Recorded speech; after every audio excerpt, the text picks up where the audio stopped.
all therapy all the time on this podcast when I get on. We bring up every possible fucking trigger that we've ever gone through. Oh, fuck, I need help.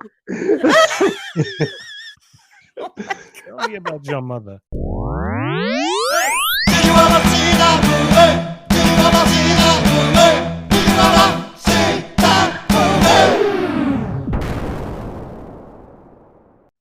Welcome to Hey, did you ever see that movie? I'm your host, Ez.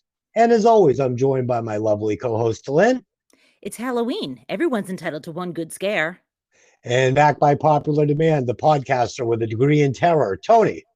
Hey, how's it going? It's still going great. For this Halloween special edition, we will be reviewing the 1978 horror movie Halloween, written and directed by John Carpenter, starring Jamie Lee Curtis and a giant guy in a mask. And as always, this podcast will contain spoilers. So if you haven't seen the movie, go see it. Then come back and listen to the podcast. But before we get into it, let's run the trailer. Halloween night. A small American town. 15 years ago.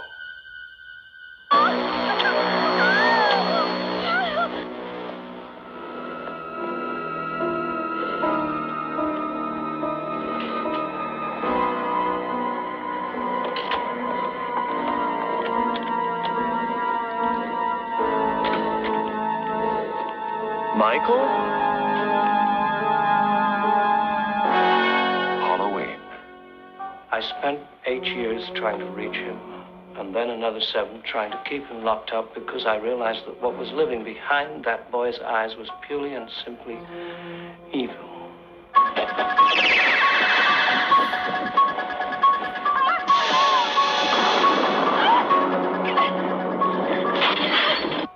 I think he'll come back.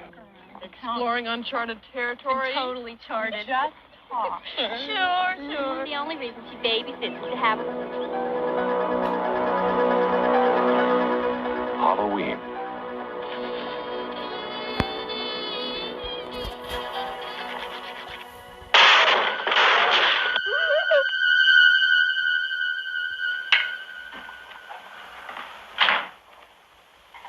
Okay, come on out.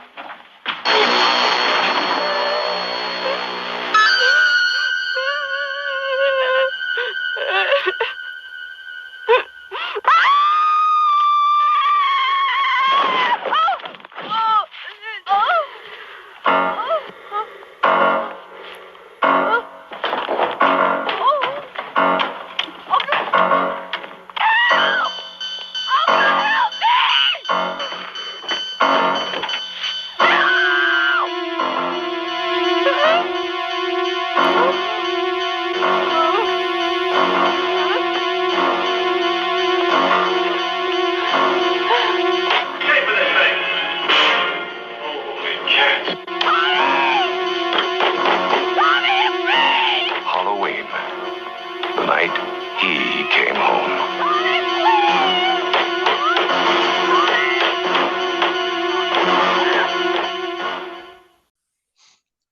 All right, guys, I'm going to give you a quick synopsis. On a cold Halloween night in 1963, 6-year-old Michael Myers brutally murders his 17-year-old sister, Judith. He was sentenced and locked away for 15 years, but on October 30th, 1978, while being transferred for a court date, a 21-year-old Michael Myers steals a car and escapes Smith Grove. He returns to his quiet hometown of Huddlefield, Illinois, where he looks for his next victims. Delin, let's get this thing rocking and rolling. All right. So first thought is I really believe and feel like the music in this movie is like another character. I liken it a little bit to Jaws, where you hear it and you automatically know what it is. It automatically takes you to the movie and to the characters. And it just it really kind of what's the word I'm looking for? It just really brings you into the story immediately because it's scary music. It really brings you to where John Carpenter wanted you to be. And Tony, you have some thoughts on that? Oh, definitely. I mean, it's definitely one of those iconic scores. As soon as you hear it, you know what it is. I think every horror fan at one point or another walks over to their instrument, whether it's a guitar or a keyboard, and they start playing it just because you're a geek and you do that. You know, I mean, John Carpenter scored most of his movies anyway. You know, he does have a musician background. This one, he actually, what I remember, I think he scored it in 4 days, according to what I've researched. That's crazy. really cool. And you said that he went on tour with a band and did these. 7-8 years ago, he actually went on a small tour, and he did the themes to all his films with like scenes from the movies playing behind him. It was actually really stupidly awesome. It was very nostalgic. Being in the audience, just watching John Carpenter at a keyboard, just playing all the stuff that I grew up watching. It was pretty amazing. That is amazing. I had no idea he was a musician or anything like that. And we were talking a little earlier before we started this. And Lynn, you had made a comparison to some of the other cool movies of the time, like, you know, Jaws, Friday the 13th. And, you know, these are movies you're going to hear just 2-3 notes and you know exactly, you know, where you are and what you're about to watch. So cool. Good stuff. Absolutely. So let's get into the movie. Let's. It's 1963 as the movie begins, and we're treated to the side of a house, much like any other house in America. White 2 stories and a jack-o'-lantern lit up on the porch, and it lets you know it's Halloween. The camera looks through a window and sees a boy and a girl making out on the couch. After a moment's playfulness with a Halloween mask, they decide to go upstairs. The camera backs up and looks towards the second floor where a light goes out. Then it rushes along the side of the house to an open back door, sneaking in the dark. As the camera stops in the kitchen, a hand reaches into a drawer and takes out a knife. We realize now we're not just a camera. We're an observer, or we're not an observer. We are now, as the audience, a participant. As the camera approaches the stairs, the boy's voice can be heard saying it's late and he needs to go. He's pulling his shirt back on as he descends the stairs and leaves. We go up the stairs and pause to pick up the discarded Halloween mask and put it on. The camera's view, our view, is now through the little eye holes of the mask. The girl we had seen before is sitting at her makeup table brushing her hair. She's naked save for a pair of underwear, and her bed is messy.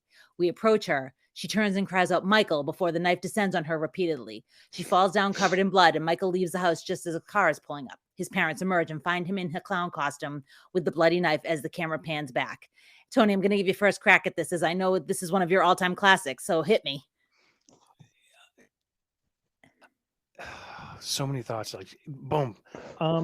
Yeah, it basically does the one of the first through the killer's eyes tropes. Mm-hmm. You know, you have Black Christmas, with this one will obviously be compared to Throughout the Night.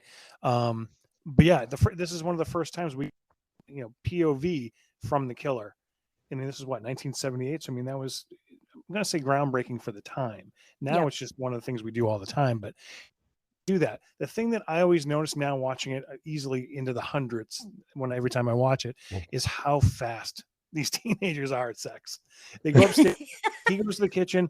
Oh, I gotta go. I'm done. It's like, that was not even 3 minutes and they're done. Come on.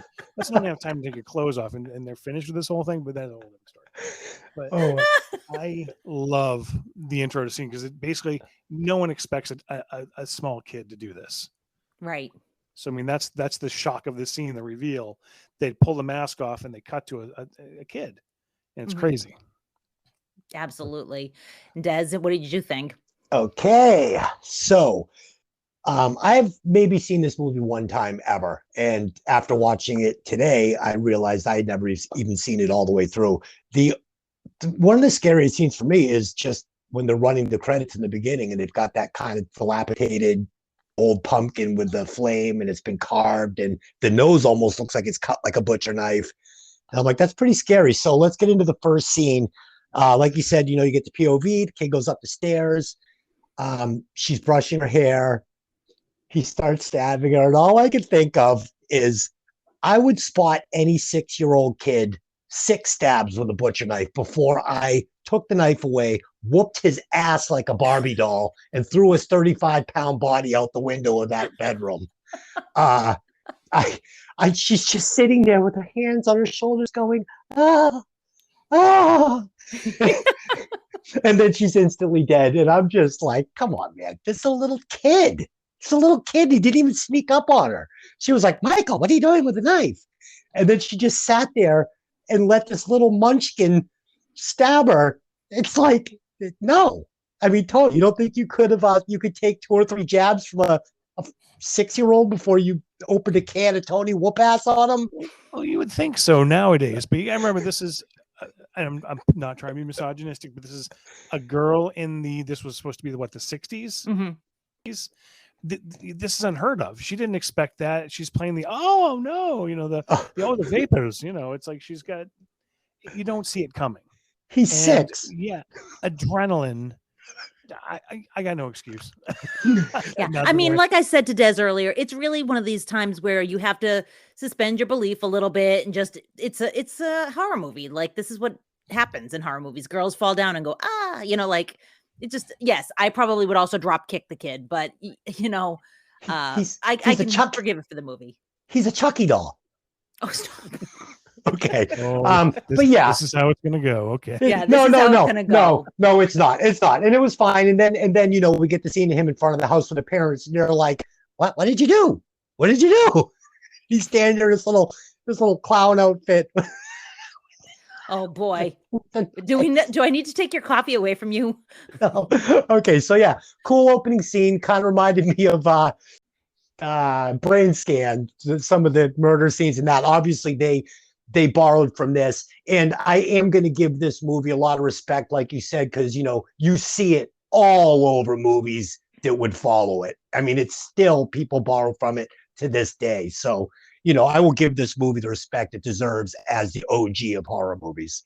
Yeah, and I also want to mention that $70,000 of the $300,000 budget were spent on Panaglide cameras that were special cameras that the camera man could actually wear and walk. So that whole scene was a cameraman walking with the camera, and they only did one cut in the whole thing. The rest of it was one long shot. And I thought that was really interesting that John Carpenter was like, okay, well, we're just going to cut the budget everywhere else so I can have these cameras. Yeah, I was going to say, because the rest of the movie looks like it was shot with an 8mm and a college student walking around. No, it does not. Stop it. Total Honey, sacrilege. he Total used- sacrilege. He used the Panaglide through the whole movie. Stop it. Okay. Oh my God. So it's now 1978 and a car drives along a dark road in a thunderstorm. As Nurse Marion, played by Nancy Stevens, and Dr. Loomis, played by Donald Pleasant, head to the mental facility where Michael's being kept. Michael's the little boy from before. So we're now 15 years later and he's in his 20s. There's a discussion of how the doctor never wants him to get out, but they're going to follow the law and take him in front of the judge. The camera keeps swinging back to the road, showing how hard it is to see, and the thunder is so loud that it's jarring. We get our first indication something is wrong when the nurse pulls up and you can see white gowns wandering along on the side of the road. Patients are out and they shouldn't be. It's downpour and the doctor's alarmed. He jumps out of the car to use what looks like some sort of a call box when the nurse hears something on her roof and opens her window. A hand reaches in and attacks her. She gets away and scoots to the other side of the seat where the same hand comes down and breaks the glass behind her head. She scrambles out of the car and runs while the patient that was on her car jumps in and takes off. There's a bunch of mental patients wandering around in a dark, stormy night. Are you going to open your window for any reason whatsoever? Story of my life. No. No, this scene, it was cool. It was cool. I mean, she's attacked by a hand, and then you see him in his, little robe on the roof and stuff. I thought it was pretty cool. Yeah, he jumps in the car and he takes off. He's never driven a car before, but he's doing all right in my mind. Yeah, that's part of the whole mythology, is that who taught him to drive a car. But as we learn through the whole series of the has powers. Yes. I'm not saying that whole thing, but it's like, like Loomis says, he's never driven well. He was doing very well last night. Yes. And let's just give a shout out to Donald Pleasance for even doing this movie, because Carpenter went in like a bunch of different places. He won every Christopher Lee there was like a laundry list, and finally, Donald Pleasance said, "Yeah, I'll do it." And I think they only had him for like a week or some small amount of time, so they had to shoot him very quickly. And he was very, very gracious to John Carpenter, who was basically, he only had like 1 to 2 films under his belt at that point. He had Dark Star and Assault on Precinct 13, so he was pretty much nobody in Hollywood. To get Donald Pleasance, who's been Bond, you got all your I normally get the name, Force 10 or whatever they were. But it's like he became a frequent collaborator with Escape from New York and movies. So to win him over shows great strength on John Carpenter as a director, as a a person to choose someone who's iconic in this role, because pretty much anyone who thinks of like, there's another movie called Leslie Vernon, The Rise of Leslie Vernon, Behind the Mask, and basically they call it's like an Ahab. There's Right. always the person who's chasing the slasher. They call him an Ahab, and Dr. Loomis pretty much is the Ahab that all Mhm. Ahabs are based on, because Right. Dr. Loomis is constantly, constantly trying to get to Myers. Hey, chase him down, do what he's got to do. Every other movie is based on that trope of the Ahab. Yep. Right. And then another funny point is during this particular scene, they said that Donald Pleasance was probably about 2 bottles of wine into the night when they Oh, did no. this scene, because it was pretty miserable. It was cold and it was raining, and so he had a bunch of wine, and everyone's like, I don't know if he's going to be able to say his lines, and he did. He nailed them. So good for him. Yeah. It seemed like he did a lot more waiting for Michael Myers than chasing him, but he was in the right location, I guess. So we're back in Haddonfield, and it's a quiet start to Halloween morning. Laurie Strode, played by Jamie Lee Curtis, leaves her house to head to class. Her dad, a realtor, reminds her to leave the key under the mat at the Myers place because people are coming to look at it. As she walks, she is joined by a little boy, Tommy Doyle, played by Brian Andrews, who you get the idea she babysits him, although the slightly ominous music playing over their conversation makes their conversation muffled, and it's ominous. You're thinking something's going on already. As they approach the now decrepit Meyer house, the music backs off. The little boy is clearly uneasy with the house and with Laurie going up onto the steps. We get a shot from behind the curtain door, and the heavy breathing lets us know that we're seeing this from Michael's perspective. He's watching as Laurie steps up to the door and leaves the key under the mat. As she heads off to school, we see the jumpsuit-clad shoulder and popped collar watching her as she goes. So, Tony, this is our first time seeing Laurie in Jamie Lee Curtis's first role. She had some big shoes to fill considering her parents, but she seems to be right at home in front of the camera. Do you agree? Oh God, yeah. And I mean, that was Carpenter admitted. He's like, that was his tribute to Alfred Hitchcock, one of his idols. If he can get Janet Leigh's daughter in this movie, that's his tribute. That was perfect. And she actually auditioned for Annie, who was the more outspoken, Right.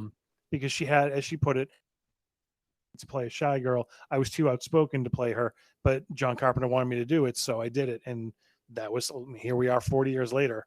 Still, she's the ultimate final girl. Yes. She's the queen. Mm-hmm. I agree. Yeah, Jamie Lee Curtis always seemed like she was in her 30s to me. I mean, I know she was only 19 when this was shot, but she just was one of those people that just never looked like actually young to me. I was surprised when I Googled it and it said she was 19 when this was shot. I was like, man, she still looked like she was like 30. She kind of just has one of those, like a mature face. Yeah. And the little kid had that, I was saying to Dylan, that classic Nicholas from 8 is Enough haircut that we all had back in the 70s. That super thick, like giant head of hair that like kids don't have today. We all had those bad teeth right in the beginning. Oh, yeah. Oh, my God. It's so true. Yeah. Oh, my goodness. So back at the mental health facility, Dr. Loomis is angrily yelling at the administrator, telling him, I've told you Michael was dangerous, blah, blah, blah. And nobody would listen. The administrator says that his hometown is over 150 miles away and Michael can't drive. And Loomis says, like Tony said, he was doing very well last night. Maybe somebody gave him some lessons. I honestly felt, Des, I felt like Donald Pleasance might be doing a bit of overacting here. He's flipping his jacket at the car, he's peeling off, but I kind of like it because it adds a bit of personality to what could have been a kind of flat character. Yeah. I mean, his acting honestly saved this movie because there was not a lot of strong acting in this movie. Mm-hmm. So, yeah, I thought he was just fine. I love him. Yeah.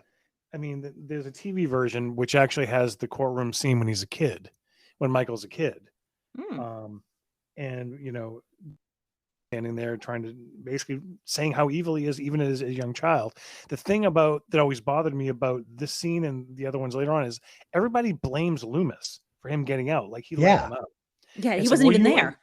Right. And it always bothered me. So this guy is basically saying, it's like, well, you did this and you did that. You never told us.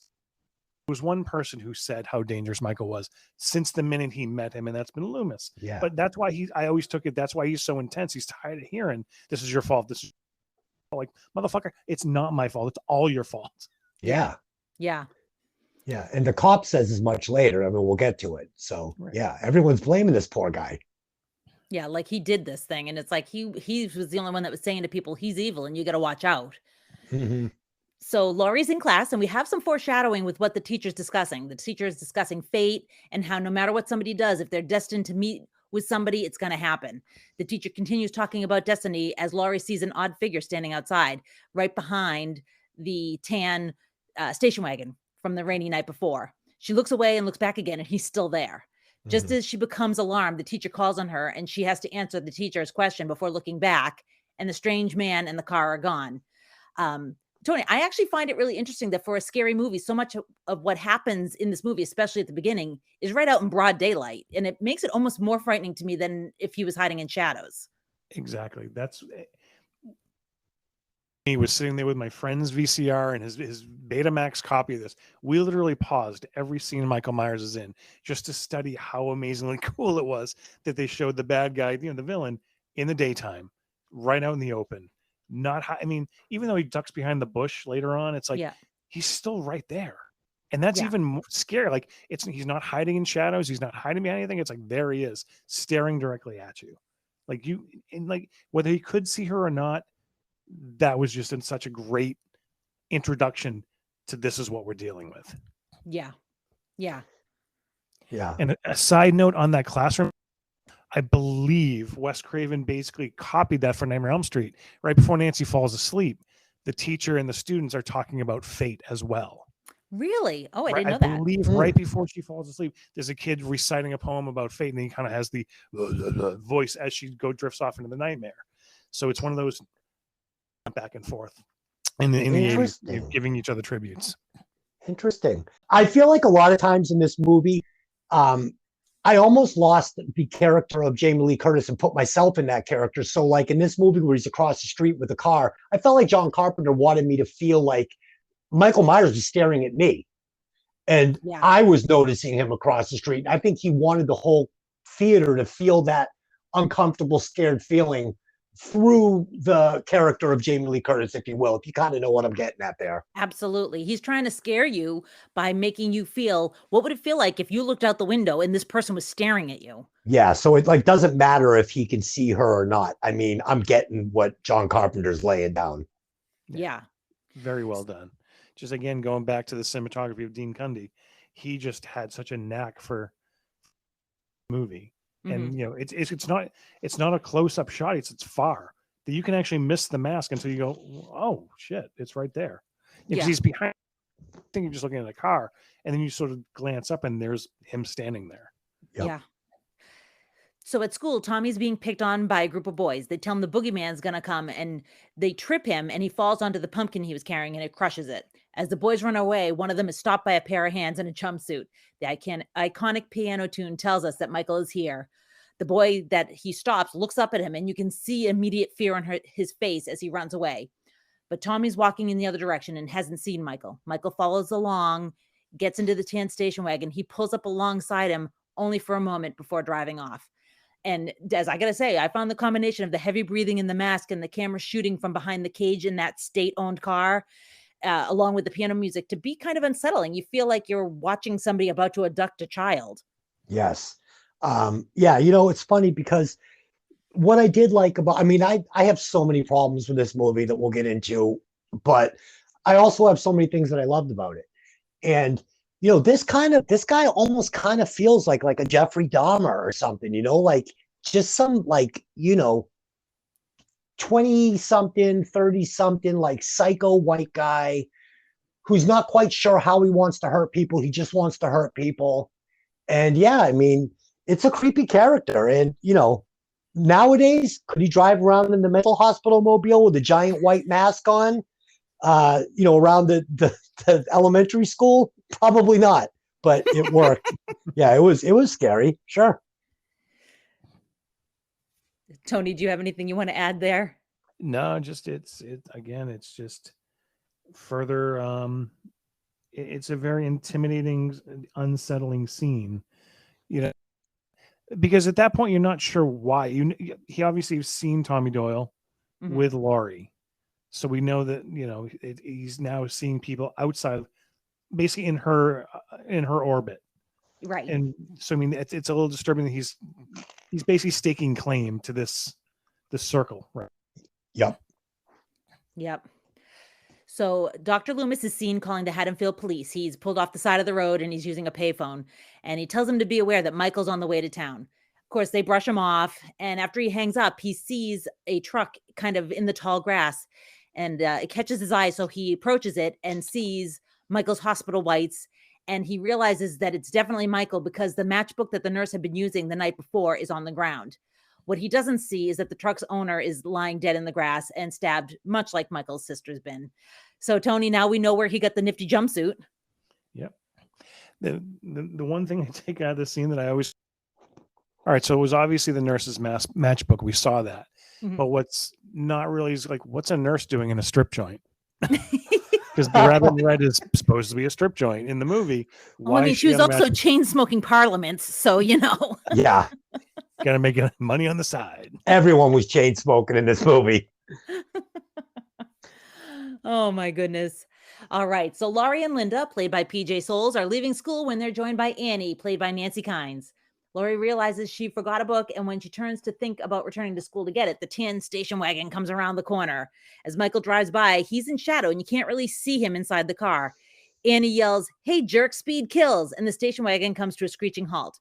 The girls stand there looking at the stopped car before it starts up again and drives away. Then after Linda's gone into her house, Laurie sees a man standing a few houses up, and she realizes it's the man from earlier. He steps behind the bushes. Annie runs up to talk to him, but there's no one there. As Annie heads into her house, Laurie's left alone and confused. She keeps looking behind herself before she bumps right into Sheriff Brackett, played by Charles Cypher. And Brackett gives a great one-liner. It's Halloween. Everyone's entitled to one good scare. Gave us a bit of a jump scare and showing us how Carpenter's going to use misdirection in order to get that jump scare. And that's something this movie seems to do pretty well. There's a lot of misdirection and drawing your eye from one place to another in order to not see the scare before it actually hits you. Yeah, this scene for me was a little, she's seen this guy 3 times now, this like giant creep with a white mask on. And, he's obviously stalking her. He's parked outside the school. She's seen the car drive by again. Now he's, standing in front of her and then ducking behind a bush. And, not 30 seconds later, she bumps into the sheriff, not 10 feet from where she just saw the guy wearing the mask. And she doesn't say to him, fuck, there's this guy. He's been following me since like this morning. He was outside the school. I just saw him on the street. And 2 minutes ago, he was standing right there. She doesn't mention any of that. Said that she might be losing it is what I think she thinks initially, because nobody else has seen him but her. Oh man, that's a stretch. I mean, she knows what she's seen. She knows what she's seen. I mean, she should just be like, hey, can you just go take a look behind that bush and see if there's a maniac? Because he's been stalking me all day. But she doesn't say anything, and that I had trouble letting that go. Well, I think Dylan's actually pretty on it. Is the fact that later on when he calls her and she's eating a peanut butter sandwich, she's like, "Oh, great! First you're seeing people, now you're hearing, obscene chewing." It's like they're making fun of her, so that's why she probably didn't say it. Right. It's like girls, PJ Soles is a cheerleader, and the other one is the popular one that the experienced one, and Laurie's the virginal bookworm. So she's the shyer one. She's not going to speak up because the other two are just going to give her shit, which is what they did all movie pretty much. True. And True. Let me just touch on the fact that I have an unhealthy PJ Soles, my first, celebrity crush. Oh no! In rock and roll high school. Awesome. Love PJ Soles. And she was in Carrie too, wasn't she? She was. Yeah. My first crush as a little kid was Press from Blade Runner. My dad inappropriately took me to go see it in the movie theater one summer. The 2 movies he took me to was Saturday Night Fever and Blade Runner. Wow. Yeah. And you were like a kid. My childhood was so fucked up. My mother took me to go see The Road Warrior in the movie theater. Oh, my dad did too. You went and saw the original Road Warrior? Oh God, yeah. Really? I think I was my dad took me Just Revere Showcase just opened up. It was one of the first movies they played there. How did He you took me to explain the Creep rape Show, scene and to he took me you? see that. How- We didn't really talk about that. Whenever sex came on, just stared straight ahead. would you like some Junior Mint, son? Yeah, it was odd. Unresolved trauma 101 with Des and Tony. Mom, Man, what's that? all therapy all the time on this podcast when I get on. We bring up every possible fucking trigger that we've ever gone through. Oh fuck, I need help. Tell me about your mother.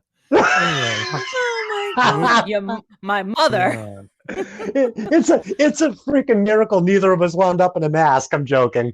All right, go ahead. Okay. So Laurie returns home to find her bedroom window wide open. As she goes to shut it, she notices the man standing in the drying laundry outside. She slams the window shut, and the man seems to have disappeared. The phone rings, and there's nobody on the other end of the line. It rings again, and Annie says it was just her. What was she saying? She was chewing or something like that. After a brief conversation, Laurie lays down on her bed. And Tony, I got to be honest here. If I were her, I'd be running from room to room, locking the windows and staring out them paranoid, convinced that somebody was after me after seeing this guy 4 times that day, you know? Yeah. definitely. And again, because I'm a geek, she actually does do that. Right after that, Okay. PJ Souls knocks on her door, and she's afraid to answer it, obviously, because everything is just going on. PJ Souls shows up. Can I borrow that shirt that you have?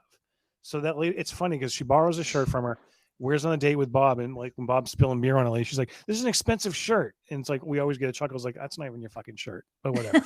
But there's a whole scene where like Laurie's like totally paranoid, answering the door, looking out the windows, making sure it's not some crazy guy. It's just Linda. I wish they hadn't cut that because that would have made way more sense to me. Yeah. So I noticed in the scene that when she goes into the room, there's the curtains are blowing in through the window on the right, but there's no wind at all coming in through the window on the left. And I just assumed they only had like one fan there. It's a low budget movie, man. Low budget movie.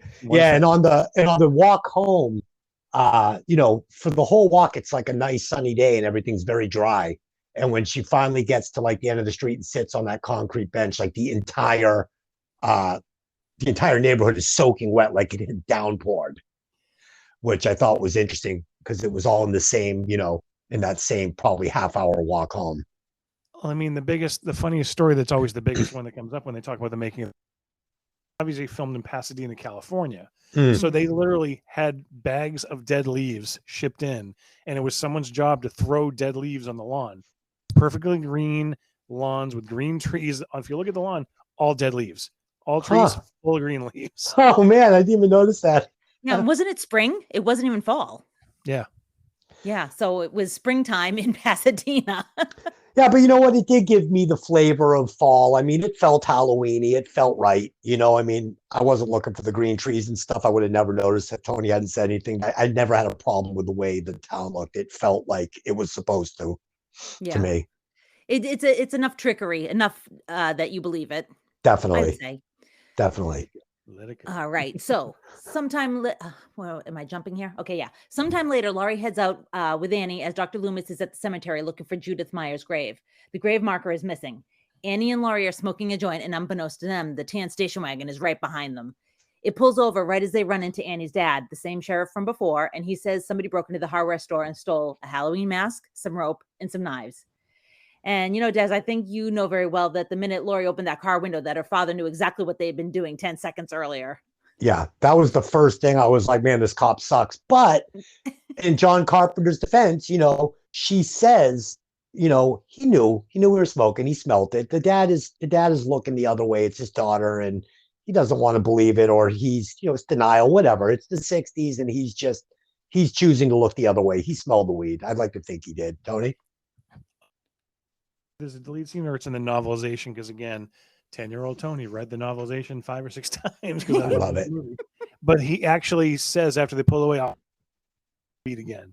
So he did I wish let it go. I wish they left those lines in. I mean, some of it, I like a little like what I just said, like, I'd like to believe he smelled it.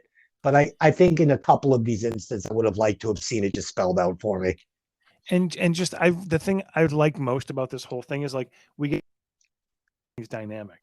You know, Mhm. their whole conversation's like, oh, so you do think about boys. Oh, Ben Tramer. It's like, oh, you really do want to go to the dance. You know, so I like that they human. They're not just victims. They're not just these cookie cutters. They actually gave them a little background, a little depth to it, which I actually kind of like the scene for that reason. Yeah. Yes, absolutely. They're not one-dimensional, and they definitely don't feel like afterthoughts, Mhm. you know? There's not Um, there's not a ton of like hard acting in this. Like no. it breezes. The movie breezes, you know, it breezes from scene to scene. You've got these young kids that obviously don't have a ton of acting experience. I mean, Jamie Lee Curtis is really good. You know, the doctor's really good. But, you know, we're not getting a ton of acting in this movie, if you will. Right. I just also, at this point where we're talking about the girls and the acting, I would like to mention Deborah Hill, who co-wrote this with John Carpenter. Hmm. And they said that, you know, her influence was what gave the girls some dimension as opposed to just being victims. So I Right. just wanted to make sure I mentioned her. Hmm. Um, Yeah. She also ends up being John Carpenter's partner, and she is involved with a lot of his projects going forward. So let's see here. Yeah. And like you said, too, you know, these three girls definitely have a lot more character than, for instance, like the teenagers in Friday the 13th. I mean, you know, they feel like real people. So, yeah. Yes. So I felt like this shot here that came up here, it was really kind of cool. Loomis approaches the sheriff, and as he's waiting on the sidewalk for the cop, the tan station wagon pulls up and drives right past him. I mean, he's behind him, he can't see it, but it's like, oh God, he was so close. Yeah. that station wagon is everywhere. He's really getting around. He is. Very inconspicuous vehicle. Yeah. With a big mask on, big white mask on. Oh Gold my station goodness. wagon, state seal on the. Just didn't even pull the sticker off Yeah.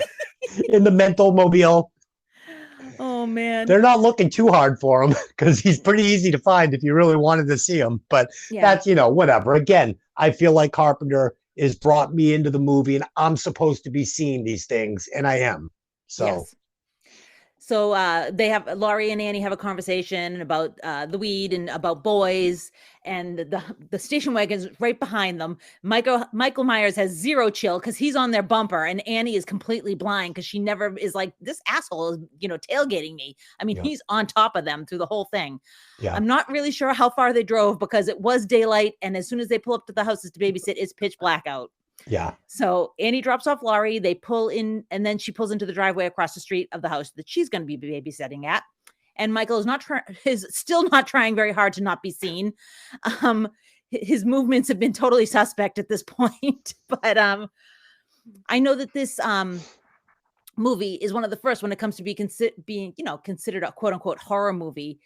But is this, Tony, is this also one of the first times that we get a lot of scenes from the view of the villain? I know you kind of mentioned that before, but this feels like there's a lot coming from the villain's point of view to me. This is definitely one of the biggest influences, obviously. I mean, Peeping Tom, I believe, was one of the first ones to do point of Peeping Tom. Was he basically would murder women through the viewfinder of a camera. So we're watching them as he puts the tripod blade into them. As far as other ones go, I believe this is the first one that it was really put you are the killer. Yeah. Mhm. And since then, everybody uses it, you know? Yeah. I It's mean, cool. it works really well. I can understand why. Right. Yeah, it's cool because he does a nice job of shifting back and forth between, you know, you seeing the movie through the eyes of the killer and also seeing the movie through the eyes of the victim. Like, you know, for instance, after school, when he's, you know, standing by the car and you feel like, you know, you're in the seat of Jamie Lee Curtis. This scene, though, was again, it was a problem because you shot from, you know, bright sunny day to pitch dark, like within 2 streets. It was distracting. And then he's pulled up right behind him in front of the house with the high beams on, and they're not noticing the Mentomobile behind them with the lights on. And, you know, she hops out, all right, see you later. And like the car is like Michael Myers is literally 5 inches behind him in that same giant station wagon, and she doesn't even notice him. It was, you know, it was tough to look past it. Right. I mean, I know why they did it because it's just for a movie, but I mean, he probably should have had a little bit more chill. Yeah, maybe, put a couple car lengths behind him and shut the headlights off. But he's not a PI, so, whatever. And neither is she, apparently. So the doctor and the sheriff go into the old Myers home. There they find a dead dog that's still warm, and the doctor said that he was hungry. So that's pretty gross. Oh. The sheriff seems unconvinced, but follows the doctor anyways. They go upstairs where a loose drain pipe breaks a window, scaring them both. Loomis says he'll wait at the house because he thinks Michael's going to come back. And the sheriff says, I'll be back in an hour. Dad's got to be honest with you. I'm not waiting in that house. No way. I'm not waiting in that house. Did they show the dog? No. Okay, I didn't think so show the dog. because I didn't catch that it was a dead dog that had been half eaten. I wish that they had given me more there because that's terrifying. I mean, freaking the guy's eating dogs. That's awesome. Yeah, I didn't. Awesome. That's terrible. Well, it adds to the terror of this psychopath, Michael Myers. I wish he had eaten one of the bodies. Oh God, no. Yeah. All right. No, go ahead. you're jumping into a different movie at this point. Well, am I? I mean, Yes. no, because Jason from the Lake and Michael Myers are two completely different characters. And before I watched this movie again, I kind of just was glomming them all together. I was like, same type thing. Not at all. Michael Myers is like super disturbed. And, now finding out that he ate a dog, I'm like, wow, this killer has a lot of, there's a lot there. There's a lot more there than Jason with the mask and the knife. That's all. I suppose he can't go to the Safeway and pick up a sub. So no, you don't eat a dog because. All right. Yeah. We are way off track, dude. Yes, we are. Back on track. I'm reeling it in. Okay. So Laurie and Annie are now talking on the phone while they're babysitting. Annie says she called the boy Laurie likes and asked him to the dance for her. What are you laughing about now? He ate a dog. Go ahead. Great.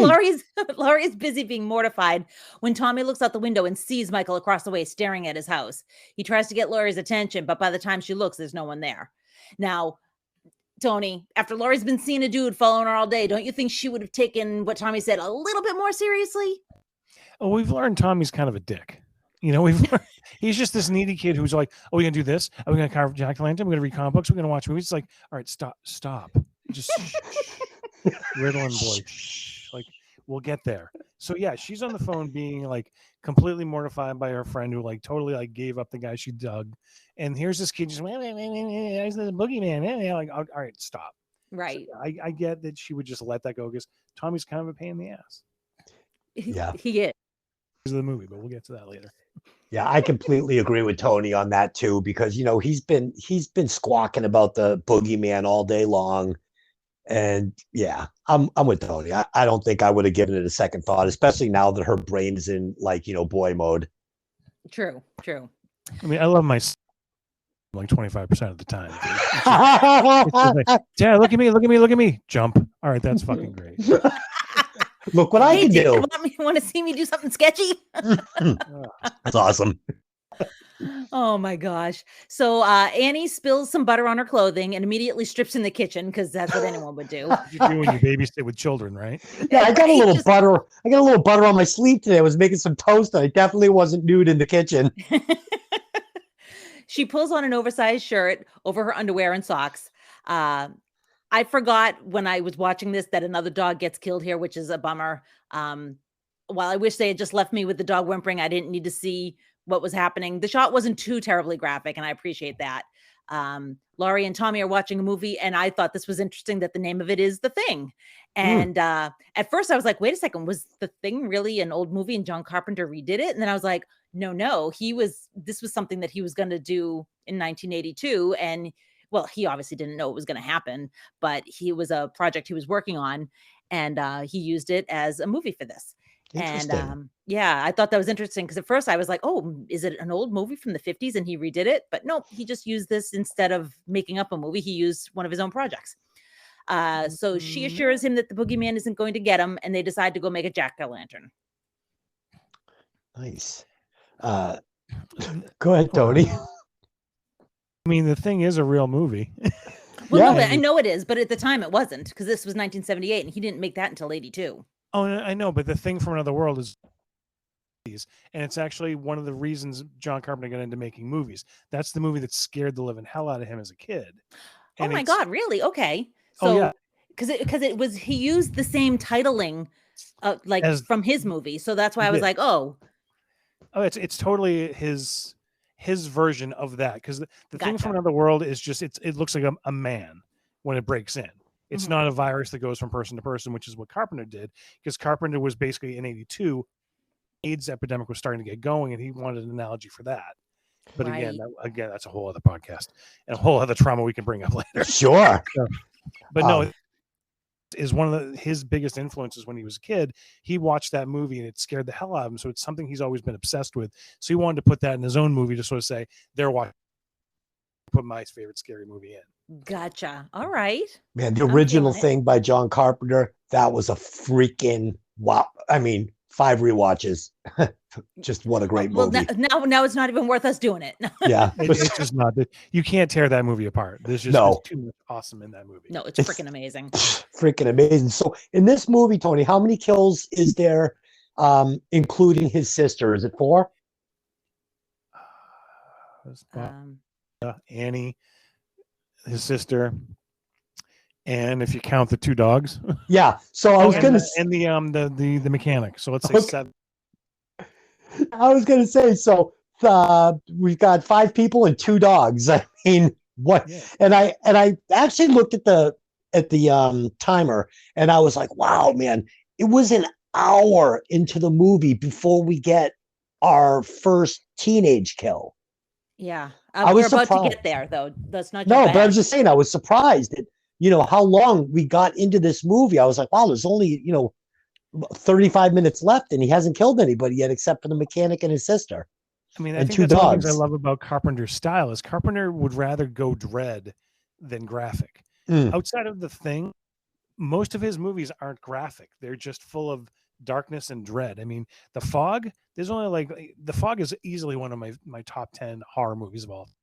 And that's nothing but atmosphere Yeah. and just a feeling of dread throughout the whole thing. And this is, I mean, this being his 3rd movie, is just he was honing his craft so well with those scenes of Michael just standing there. What do you do with that? It's completely unnerving. It's looking directly, like we said, looking directly at the camera, you can't confront it. You don't know what to do. When you catch someone staring at you, the first thing isn't to go, what are you staring at? It's like, all right, what the fuck? It Yeah. freaks me out. Yep. I look away. If I see somebody staring at me, I look away because I'm like, like I Yeah. wouldn't be like, hey, what the fuck you looking at? I mean, I suppose if they kept it up, maybe I would, but So just a funny little story, 2 seconds. I was watching a movie in Quincy. I don't know if you guys remember the movie theater that was in Quincy Center, oh yeah. but it was middle of the day. I'd gone down there. I don't even remember what I was watching, but it was middle of the day, work day. And I was down, maybe 7 or 8 rows up from the screen, and it was an empty theater. And there was a guy sitting across the aisle in the seat directly across from mine. And I looked over, and he was literally just staring at me. Nope. Oh God. And I watched the movie. I looked back at the movie, for a minute or 2. I looked back over, and he was still staring at me. And I got up and left the theater. And I didn't watch the movie. Oh God, no, thank you. Yeah, He was looking to wear you like a coat. I don't know. I think I don't know what he was looking for, but I wasn't interested regardless of what was going on. Odd. Oh dear. And I want to say something about the standing and staring and then disappearing. I thought maybe Carpenter went back to it a few too many times because it was really effective the first couple of times I saw it. But by like the 5th or 6th time, I was like, I wish he had like 1 more trick or 2 more tricks with Michael Myers in this movie because, he wasn't killing anybody at this point. We're about an hour in. And he just kept trying to scare me with this. And we didn't even get a lot of Michael Myers jump scares. Like usually the jump scares is like a sheriff or, something else. So I kind of wish he had given me 1 or 2 more tricks with Michael Myers, but it was very cool. I mean, don't get me wrong. It was very cool, but he used it a lot. Yeah. Again, this is him learning his craft and learning how to place that dread, that kernel of dread in your mind, and you're waiting for it. It's Yeah. almost like you're not expecting it to happen because we're now an hour into the movie, Yeah. and then it does. So, But the suspense starts to die after a while. It's like, all right, you've seen him See, I standing there. completely disagree. When Yeah. we see when Annie's on the phone talking to Laurie before she, Yep. and it go, she walks across the kitchen, and back her is that full glass door in the kitchen, and it's cracked open, and then she walks back over in the background. He's just standing there. That's fucking terrifying because we're seeing it, she's not. It's the Alfred Hitchcock time bomb. It's Alfred Hitchcock hidden bomb thing. You mhm. the bomb under the chair and let them talk for 10 more minutes. You're waiting for that bomb to go off. You're waiting Right. for him to walk through that door, and then the camera pans again, and but he has full access to her anytime he wants. So where's he going to show up? Where's he going to pop out from? It's the suspense building, and it's the dread that Carpenter has set up. And she goes out to the laundry room, and we see the mask outside, but we don't know what's going to happen Yeah. because we know he's there, and he could literally anytime, boom, dead. But he doesn't. He paces himself, and that's what I love about Carpenter's style. Yeah. I also am amused that Dez is like, this guy looking in through the window isn't scary. Meanwhile, he'll go around this house and he'll close every blind and he'll be like, everyone's looking in, and nobody's looking in.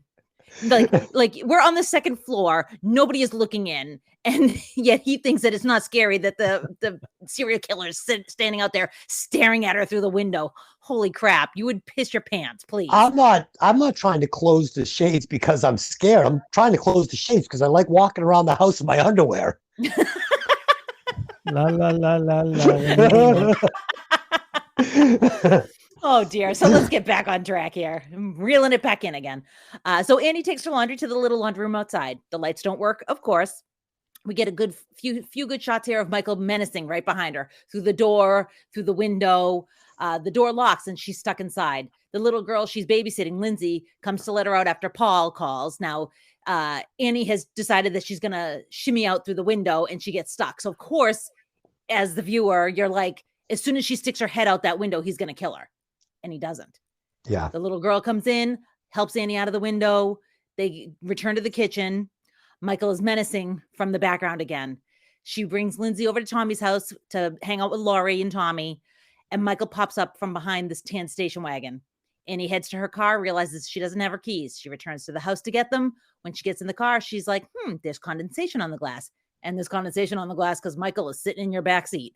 He pops up, grabs her, strangles her, and they're very kind of vague about whether he slits her throat or just stabs her, but he gets her. And this is our first kill, Tony, other than Michael's sister and the tow truck guy. But I think this is one of the things that the movie did very well. I felt like it built up that suspense and you kept waiting for that shoe to drop and it kept not happening. And I didn't need the gore to be unnerved, Loved it. Again, it's coming. Yeah. I mean, you're like, oh, he's gonna be in the car. Back then, you didn't know. Outside of I love the fact that they set up the somewhat of a red herring where she goes, tries to get in the car, can't because she forgot her keys, and then she comes back out. And when she comes back in to where the car is, the door's unlocked and he's already in the back seat. But she doesn't realize it until she's sitting there going, "Hey, the door was unlocked," and that's when he jumps over. And gets her. It's just one of those. You don't realize it right away until she does it. Realize that's what she's doing the face for, which I think is really interesting. We just forget that she forgot her keys, even though she's singing "No Keys" by Paul. When she goes back, she doesn't have to unlock the car; it's already unlocked. Yeah, she just gets right in, and they make a point of showing her hand opening the door with the keys in her hand. Exactly. So yeah, she doesn't have the key in the actual lock; she just opens it. Yeah, and again, she doesn't know there's a killer on the loose, but we do. So when she gets in the car and I see the condensation, she's not afraid, but I am. And I like that. Yeah. And again, it gives you that redirection too, because she puts her fingers on the window and kind of leans forward and he's behind her. Yeah. Tony, what did you think of the actual kill though? I mean, me being the horror guy, I would have liked it to be a little more graphic, but it was what it was. It wasn't passionate enough for me. I mean, I waited an hour for this, and he's waited for an hour for this. He's been stalking them, And it was kind of a lazy kill for me. It felt like he just kind of strangled her a little bit, like with one hand. And I would have liked to have seen it be a little more savage, a little more, passionate. And I just, and I, again, hate horror movies. I hate violence. And it's one of the reasons I don't like horror movies, because I really have a problem with like human on human just killing. And I just don't, it's just not for me, and it's not for me, whatever. But at this point, I wanted to see him freaking go full hog on her. Jesus. I mean, that's the weird thing. If like next time I don't want to jump ahead, but it's like, I believe she has her throat slit. That's the weird part about it. Does she? If I'm remembering correctly, like she's in the bed. Again, we'll get to the scene. I don't want to jump ahead too much. Right. But I think when we see her body, if I remember correctly, she actually has it's very small amount of blood, but she has her throat slit. So I don't ever remember that in any cut anywhere. It almost seems like he strangles her or he stabs her through the seat. It's either one or the other. Again, yeah, because there's definitely a moment where like you hear like the knife noise when he's strangling her, and I was like, oh, did he cut her throat? Like, because the window is so like the condensation has gotten so foggy that it's very muted what you can actually see. And I figured that was done on purpose because, as Carpenter said, you're almost more afraid of what you can't see than what you can. Yeah, I would have liked to have seen some like wild flailing through the condensated windows and his hand and the knife, and quick movements, and just give me some of that, right, just give me some yeah, I feel you. So the kids are busy watching TV, but when Tommy gets up to look out the window, he sees Michael carrying Annie's limp body. He again tells Laurie that he saw the boogeyman, but she doesn't believe him. Meanwhile, our friend Loomis is still waiting at the Myers home. The three bullies from earlier show up and dare each other to go into the house. Loomis makes a creepy voice to scare them away, and they run off. While he's feeling quite pleased with himself, the sheriff returns and scares him with a hand on the shoulder. He says he'll stay with the doctor on the off chance that he's right about Michael. And as the sheriff seems to really love sneaking up on people. Yeah, I mean, it's a nice jump scare. It's probably one of the best jumps I had on the whole movie. I was like, oh, and like Tony said earlier, he blames Loomis for Michael, and I just really fair. Yeah, I just wish earlier the girl had said something to the sheriff about this maniac and a giant gold station wagon chasing around, because then they might have known where to look for Michael.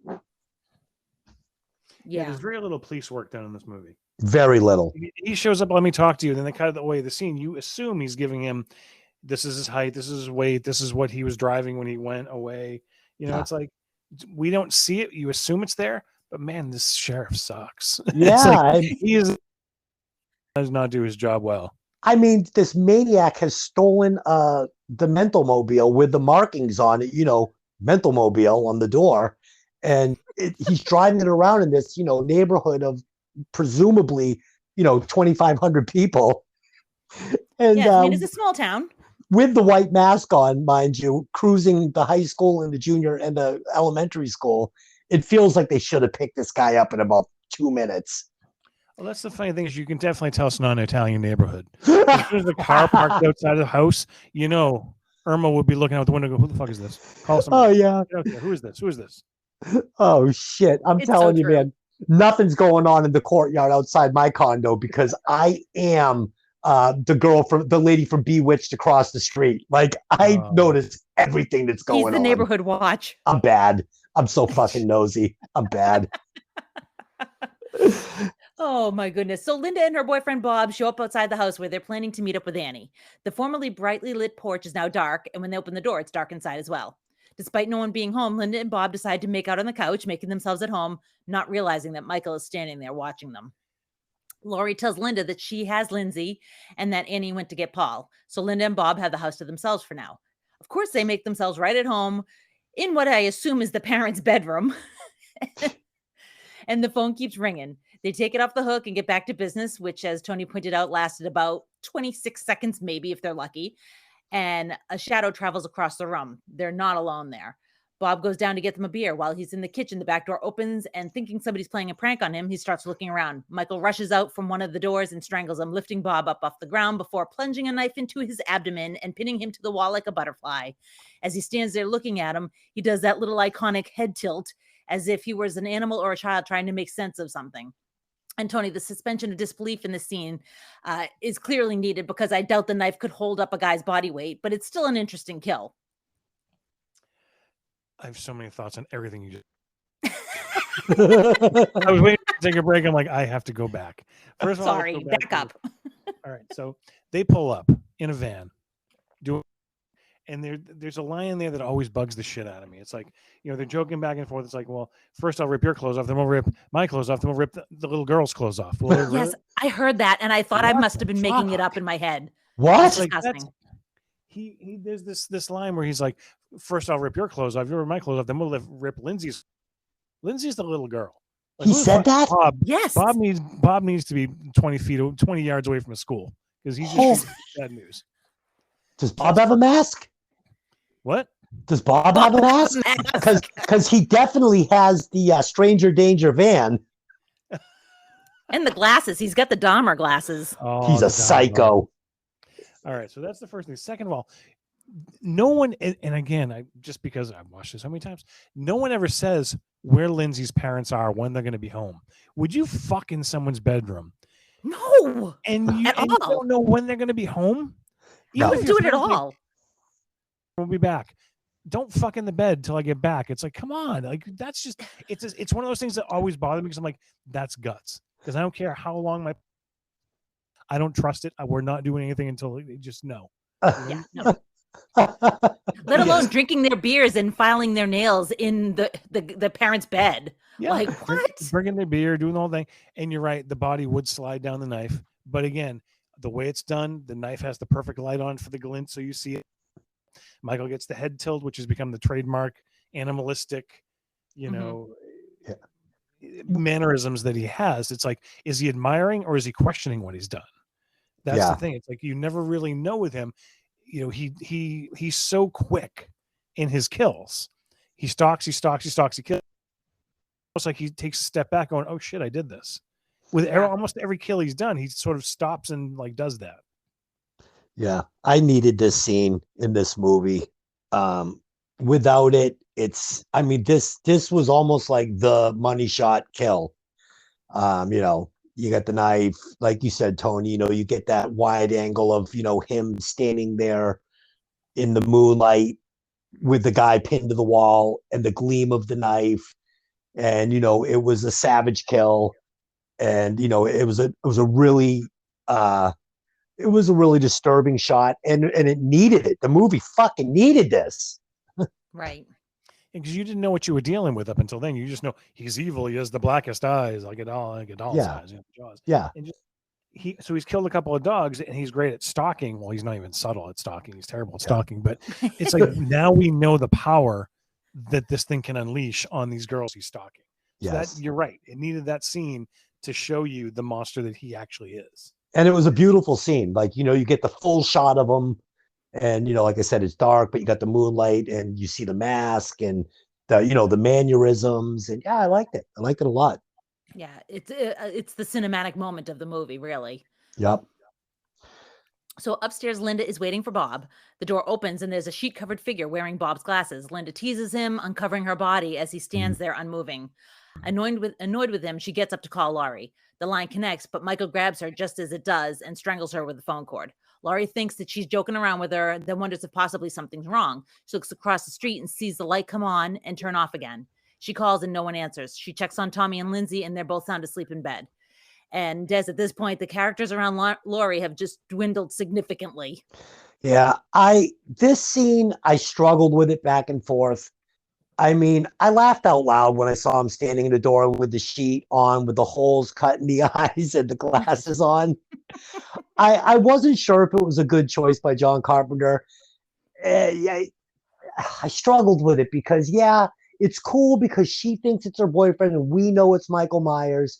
But I just don't know if Michael Myers was going to do that. Is he going to go find a sheet, cut the eyes out, put the glasses on? I think I would have rather just seen, I don't know. There's a couple ways he could have held the body up in the door for a minute, and she could have seen him there, and then he could have dropped the dead body and been standing there, Michael Myers, and fuck. But I don't know if I like this scene. Tony, am I right or am I wrong? I think I see why you're saying it, because we're so used to other slashers doing that. Yeah. It's not Michael Myers. Michael Myers is about the subtlety. I can appreciate, where's he going to find a sheet? Did he go through the laundry? Did he go to the laundry room, find a sheet? This is where the eyes. I'm sorry, I've cut paper eyes. I cut snowflakes. I can't keep those fucking scissors. No. I don't think nothing ever lines up. I think he did Yeah. it perfectly. But anyway, so Yeah. iconic scenes from this movie is that door swinging open and him standing there with the glasses on.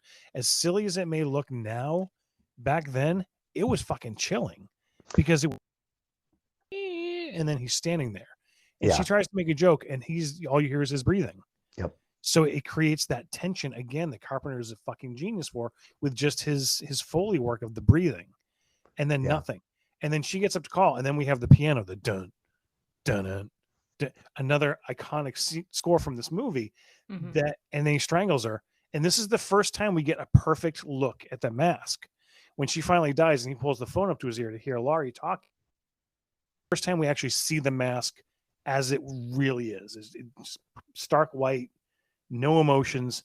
That's what you're dealing with. It's totally a machine. Yeah. I wish, you know what, I'm with you. I did like it. It looked a little funny. Like I said, the sheet and everything looked a little funny, but I did like that, you know, what he was doing with it.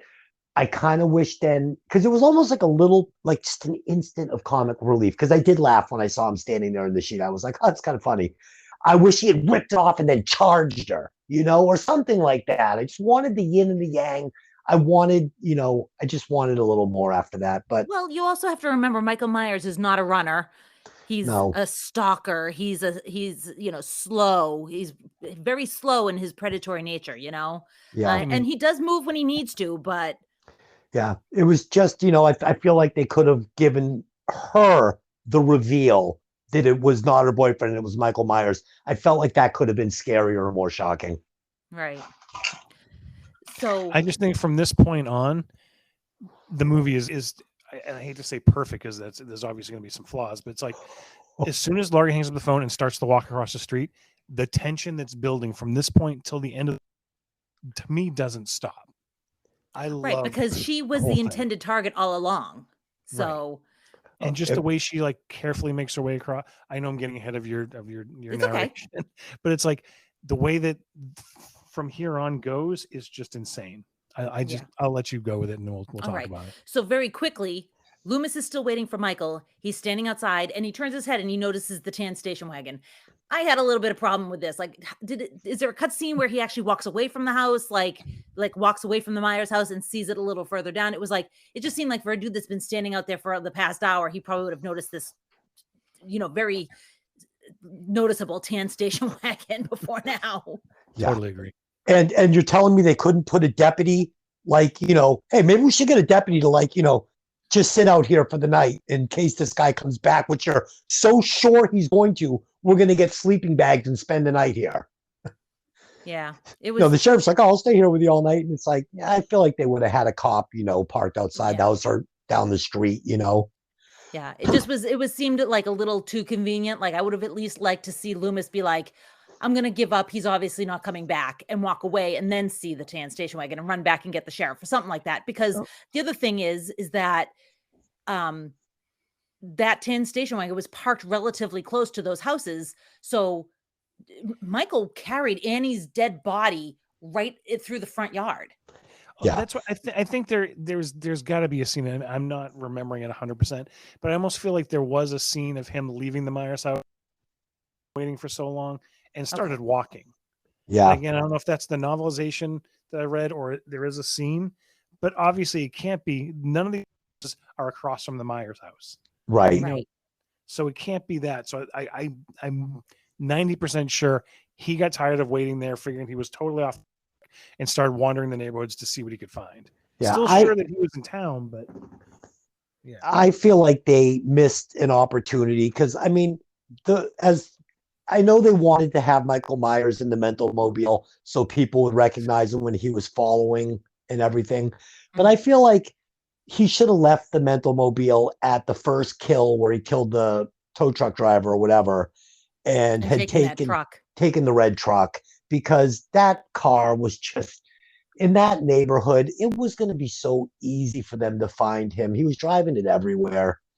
And Yeah. yeah, that you really have to suspend your belief to say that, they weren't going to be able to find that car in that neighborhood as much as he was driving around. Yeah. I mean, honestly, if he had taken the red truck, if he had left some sort of a like a clue back with the tan vehicle and the white clothes, so that Loomis would think maybe he's got, a tow truck or something like that, that might have worked a little better. But Because Loomis never even saw the dead body. He didn't even know there was a crime committed there. yeah.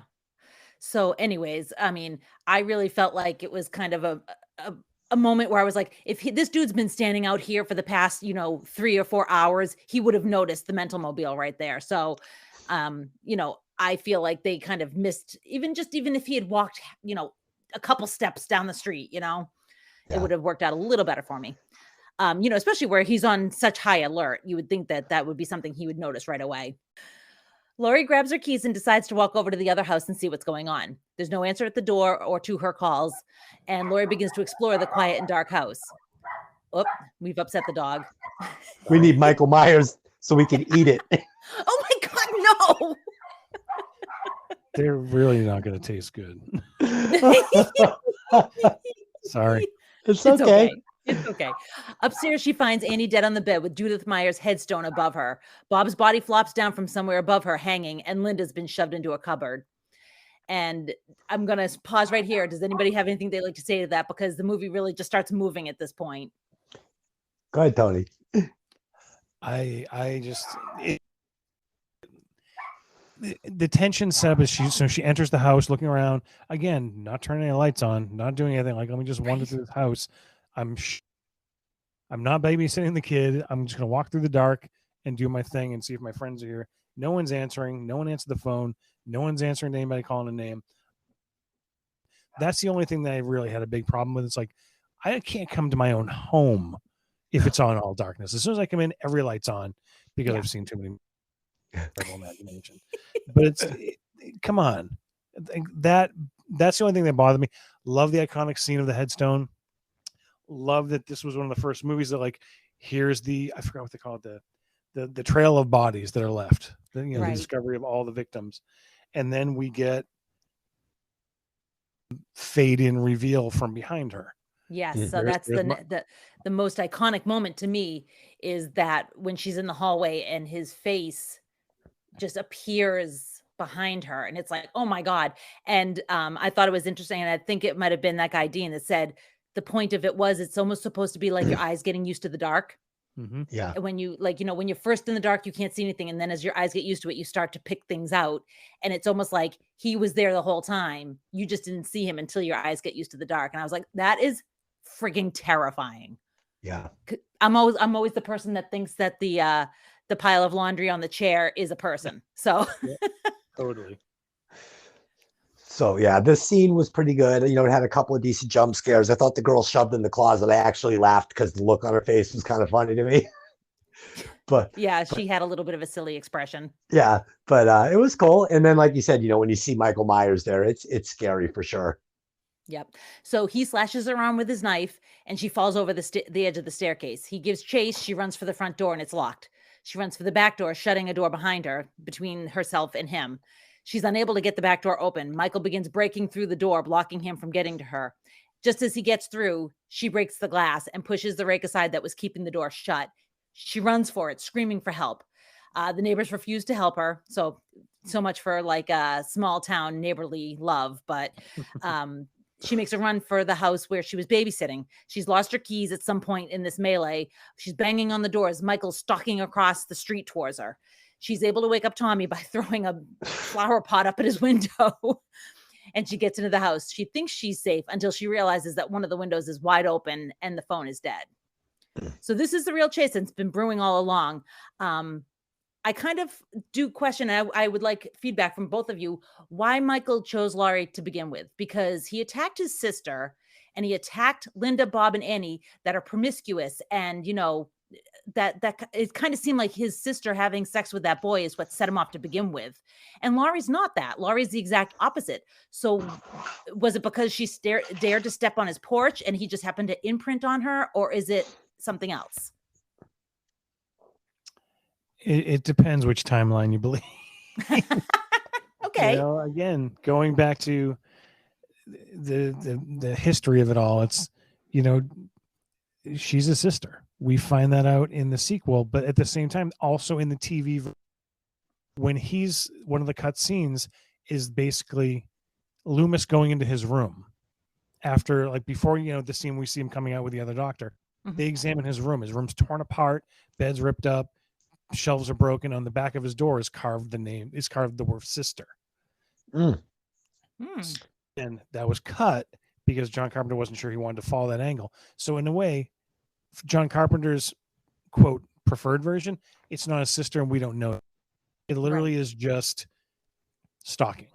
And again, maybe the first person he saw up close as he's in his own house. And I think you had a perfect way of putting it. He imprinted on her because he's territorial. Right. Which is because kind of he's animalistic. Animalistic tendencies, hence the head tilt, looking at Mhm. Bob. You know, that's a really great way of looking at it. Interesting. Yeah. So this scene where she runs across the street and he follows her, she goes to the neighbor's house. It's a small little neighborhood. I mean, if somebody's banging on my door out there, some girl, I'm going to be honest with you guys, I'm probably not going to open my door. I mean, I know that's shitty to say, but I'm just probably not going to open my door. It's just, you know, she's running from somebody and I don't want her or him in my house or whatever it is. But I am going to call 911, you know, just stay outside the door. The cops are going to be here in a couple of minutes. So I feel like, you know, in this neighborhood, the cops would be there like real fast. And as far as the question you're asking about why he chose her, I feel like, you know, not knowing, I didn't know that it was the sister, any of that, but I feel like he saw her and the little kid and immediately identified them as him and his sister back when he was a small child. Good point. That's actually a great point. Yeah, and locked onto that, and, you know, and it was something familiar to him, and that's why he chose her. That's what I thought. That's a good one too. And I want to say, I thought it was very shitty of her to run back to the house, and then when he's right on her heels, he's like, "Open the door! I want to let the killer in to kill you two too." She should have said, "Do not unlock this door. Call 911," and she should have bolted down the street. I mean, we've already discussed how slow Michael Myers is. She's outrunning this guy every inch of the way. Oh dear. So she grabs some knitting needles from her kit. Oh, please give me this first. She tries to hide behind the sofa, but Michael jumps up and attempts to stab her again. But this time he gets stabbed. She jabs him with her knitting needle in his neck. She takes the knife. He's left embedded in the couch, peers over, seeing him laying on the carpet. She thinks he's dead. She seems to think that this is the end of him, and she tosses the knife on the ground. And Des, I say that Laurie should have been a bit more thorough in this examination, wouldn't you? Oh, that is not even where the problem starts, okay? She stabs him in the neck with the knitting needle, and he goes down like a $2 whore. I mean, he goes down, you hear the body go, boom, and I literally laughed out loud. I'm like, no fucking way. Did this put him down and out like that? I mean, again, you stab me in the neck with a knitting needle, I'm ripping it out of my neck and I'm punching you in the face. If this guy goes down, he's out. She picks up the knife, like you said, after she lays, she kind of sits there on the couch, like, reflecting on the whole incident. You know, she's not running up and getting the kids and be like, everybody out of the house, or taking the knife and stabbing him 20 times in the throat to make sure this is over. No, she lays back. Then she gets up and she's like, all right. She places the knife back in his hand. I'm being facetious, but places the knife back in his hand. And then, you know, she goes upstairs. So yeah, I had problems with this scene, man. Come on. Tony? I agree 100%, unfortunately. As soon as the needle goes in the neck, it's like he goes down. I mean, he goes down. And it's so blatant, like, oh, I have a knife, drop. It's Yeah. like he wants people to scream, "What are you doing? Stop it!" Yeah. He did. John Carpenter did a great job with setting the audience up to know. At this point, you know he's coming back. You know he's going to fuck with her. So he's setting it up so the audience is completely on edge about it Mhm. because Right. she's being dumb. Yes. Yeah. But the knitting needle was the wrong weapon for this scene. Like she should have hit him in the head with like, the lead doorstop, like in Misery. Like, give me something I can believe. Like she knocked him out for a minute. Or You know, at the very that least, thing was. Go ahead. I was gonna say she was carving that pumpkin, so Yeah. she knows that there's a knife. Just a couple of I would make a run for the kitchen and get that knife. But even a knife wouldn't have knocked him out. I mean, she knocked him out. That's Right. what the point. That was the scene. So give me something that's going to knock him out. Right. I feel you. So at this point, Loomis is wandering around outside, somehow missing the screaming at the top of her lungs teenage girl that just ran across the street. He tells the sheriff that Michael is there and to patrol the back of the houses while he watches the front. Laurie goes to check on the kids. They're all right, but they're scared. She tells them that she killed the boogeyman, but Tommy screams when suddenly Michael is behind Laurie again, brandishing the knife because, of course.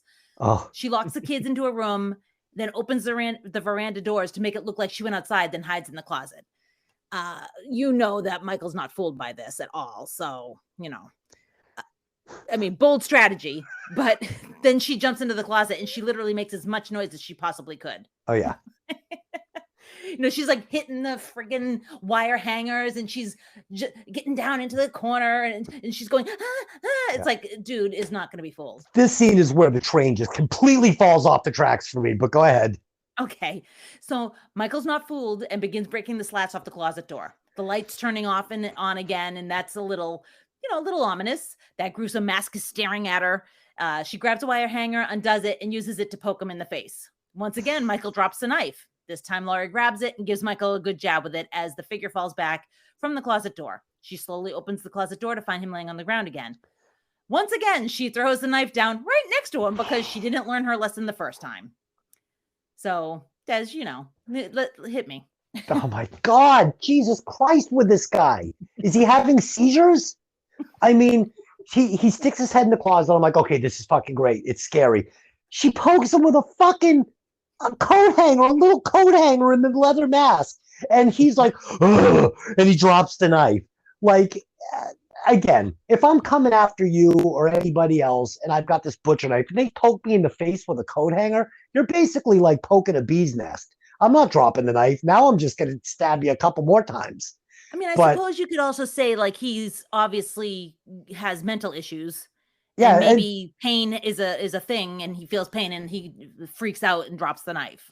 So she picks it up, she pokes him once with it, and again, he's knocked out. Like, this guy is getting knocked out for the wrong reasons, and he's laying on the floor unconscious again from a knife wound, which makes zero sense. And then she puts the knife in his hand again. No, John Carpenter, bad. I'm scolding John Carpenter for this. You want to give it to me once to build the suspense? Okay. No one's this fucking dumb. No one is this dumb. First of all, she got him in the eye with the coat hanger. Anyone's gonna react to an eye poke. Did she get him in the eye? Even if I accidentally tap myself in the eye, they count for like 10 minutes. I didn't see it was the eye.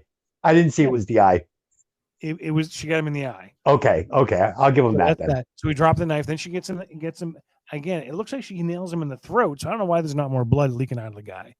But again, this sets up all right, I've stabbed him in the eye. I've stabbed him with the needle, and I've stabbed him with a knife now. Most normal people before slashers became slashers would think that's it. Think of how 17. I can't even say us because we were ruined. We figured that out years ago. Think of how we were when we were 11. You think you do enough damage. If you did that at like 11 or 12, you would think this person's not going to get up. And that's where we were in 1978. So, I mean, looking us watching this now, it's like, oh, you're so stupid. He's going to get up because we're conditioned to know the killer always gets up. To the point that we made a joke of it in Scream. It's like, oh, the killer always comes back. Not in my movie. It's like, right. But back then, no one was supposed to get up. Yeah, And he this was did. the That's first why- movie where that happened. But just in Exactly. case, don't leave the knife there for a second time. Totally. That I can't. Hold on to that weapon. Yeah, Yep. you have to realize that, like Tony said, we've been watching these kind of movies for decades now, and the killer always gets back up again. You don't separate. You don't like there's rules for horror movies but it started here. This was the first time. Although I will say that initially, when they were doing screenings for this movie, they did a screening for a bunch of college kids. And when she threw the knife down in this scene, one of the college kids yelled out, "Well, you deserve to die now." I mean, Michael Myers had a fucking glass jaw. If he was a boxer, he wasn't getting the title. This guy was getting knocked out left and right by Jamie Lee Curtis. All right. So let's take a step back though. If we've used the term animalistic Mhm. and territorial so many times in this podcast, Yeah. what do animals do when they're hurt? They play dead. Oh, I like that. Okay, I like I'll that. take that. 3 times in a row. She's thinking he's dead. Lets her guard down. He sits up, gonna fuck her shit up. I like that, Tony. I never even thought about that. That gives me more hope. I'm digging it. I'm feeling it.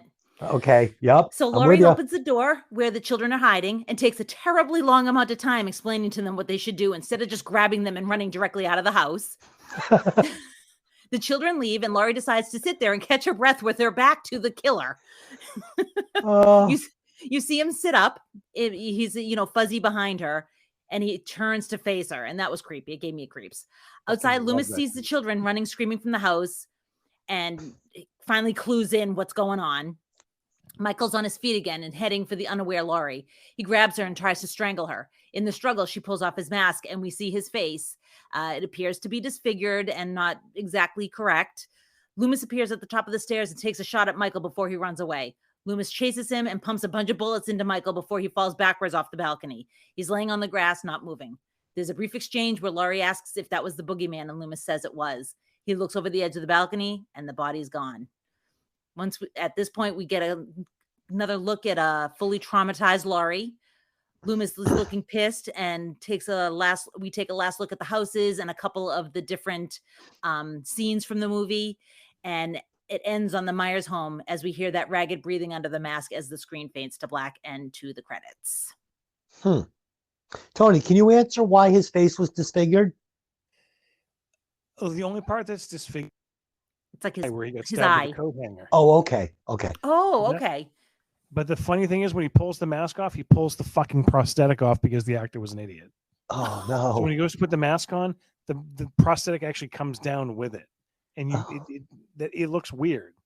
But they already filmed it, and once they could do about it. Yeah, Oh, it just no. looked like a funny eye, and I was like, "Oh, his face looks a little disfigured there." I didn't even think that it was the same eye that got poked. Yeah, Yeah. it didn't play that way for me either. Hmm. When he sits up, I think I heard him say, "No fucking way, the knife is still here."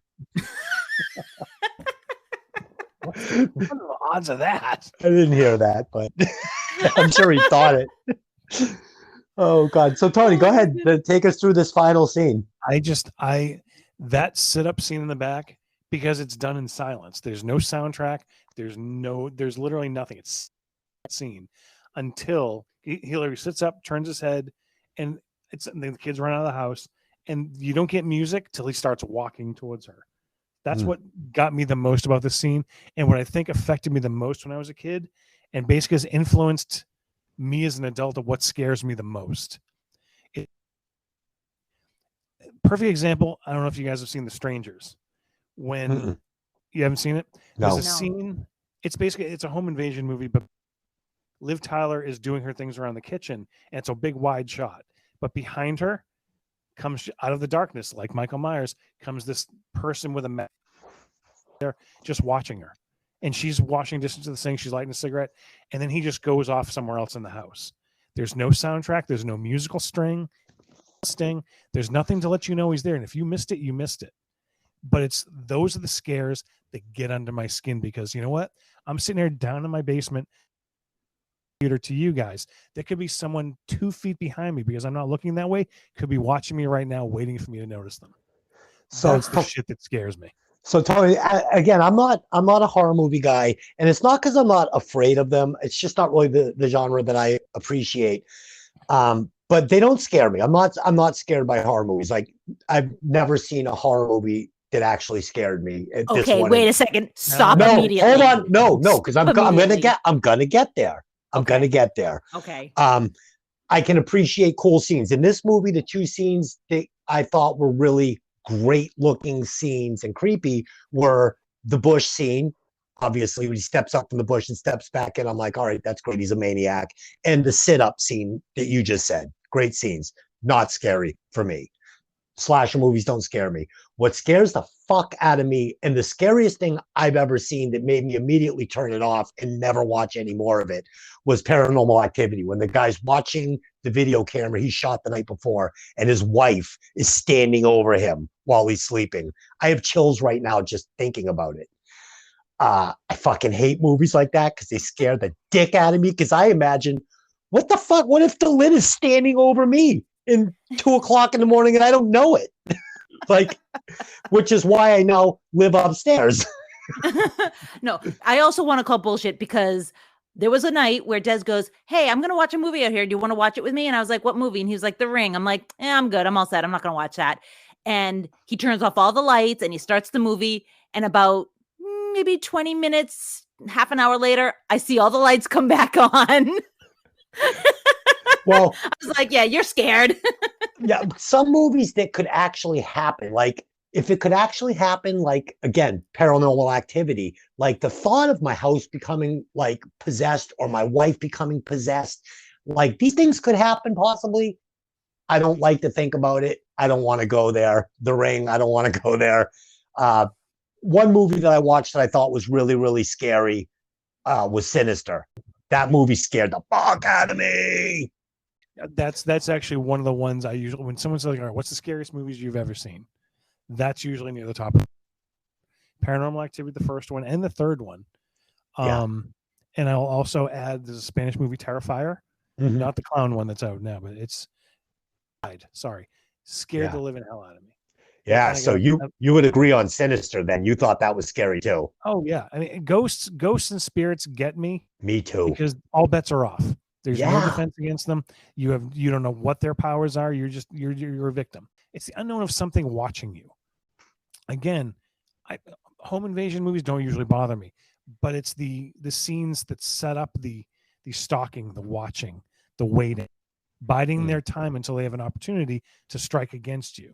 Now, granted, you got a gun, you got a knife, you could physically defend yourself, but it's that tension, it's that waiting, it's the unknown of me going, what's going on? You see something? You heard something? Shit, what was it? That's what these scenes do for me. It's that primal fear of the unknown that everybody has, whether it's why I don't camp. I can't. It's literally a piece of nylon between me and whatever is out there. Which fucks my shit up all day.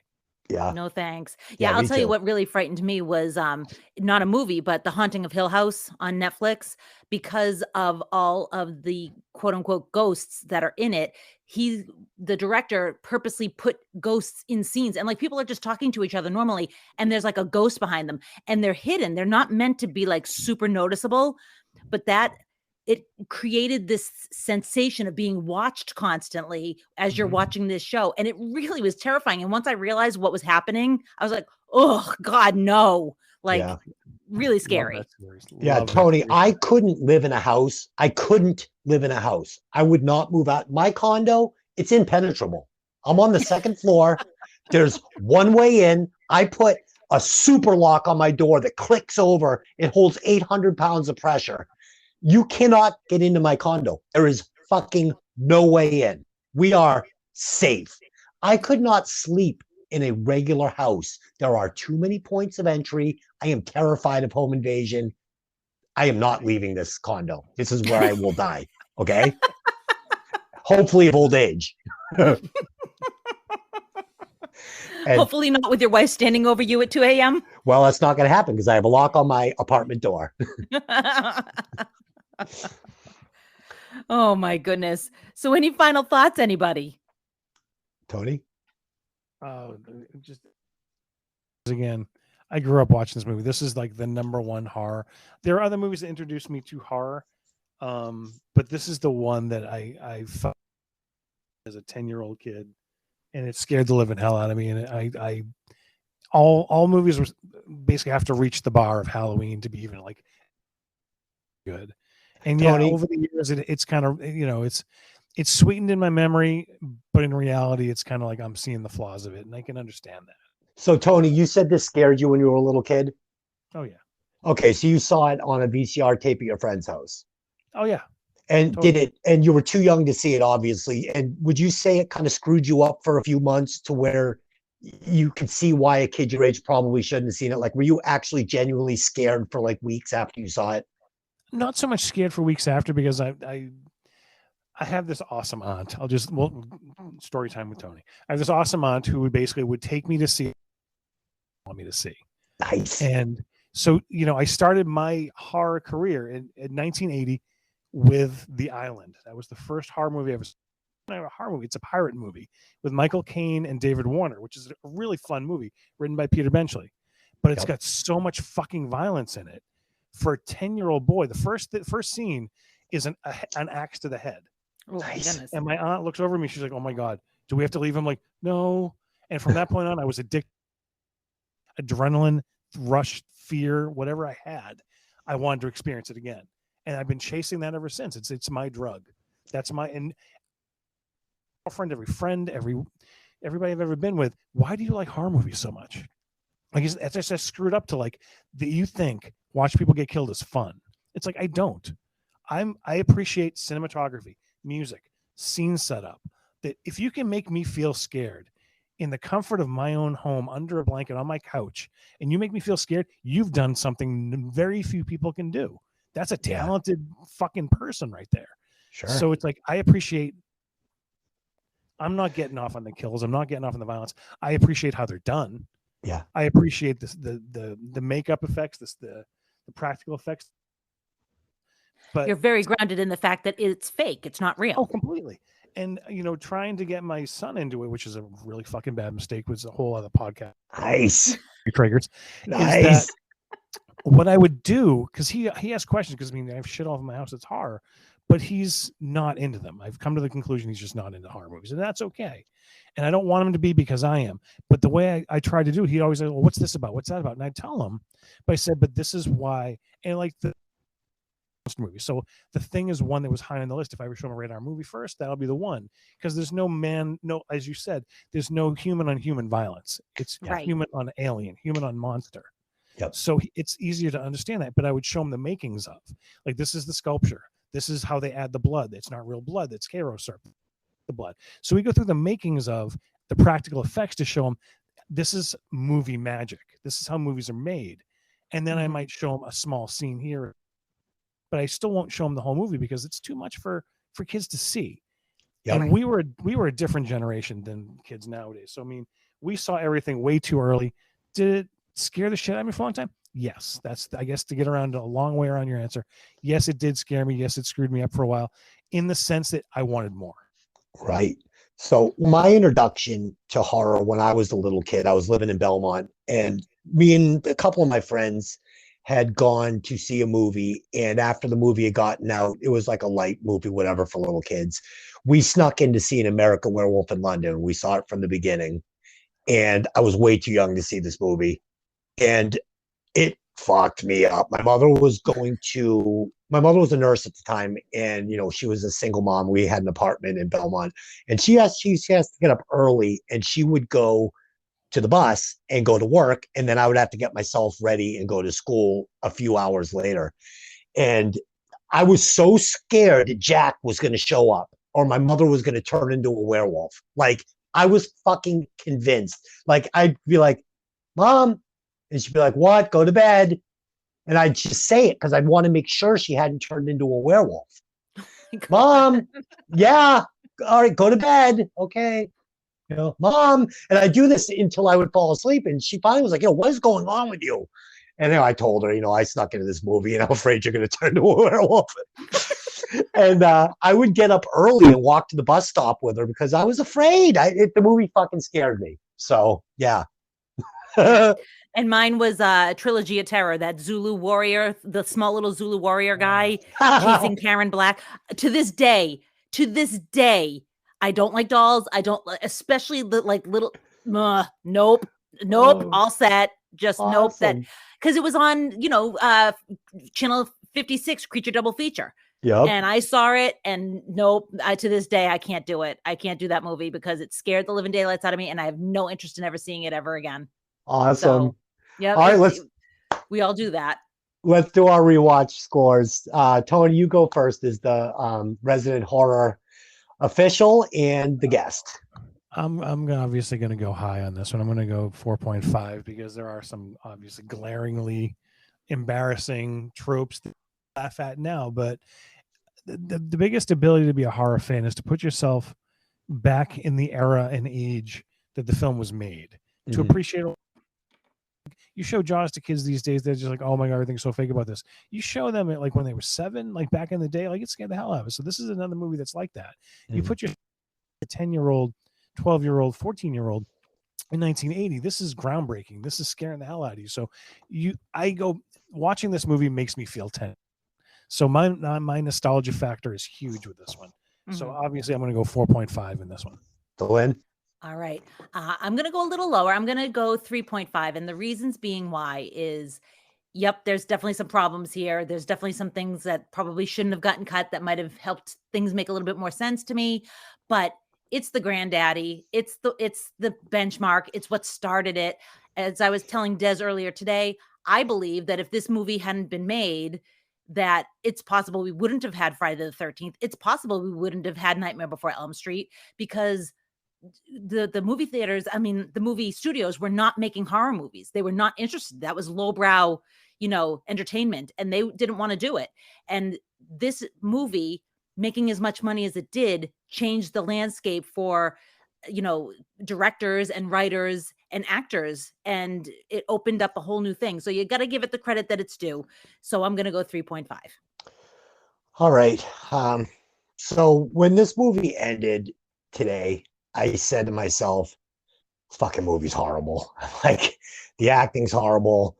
There's so many the camera work wasn't good for me. There were tons of scenes where it's day, then it's night, and it's wet, and it's raining, and it's not.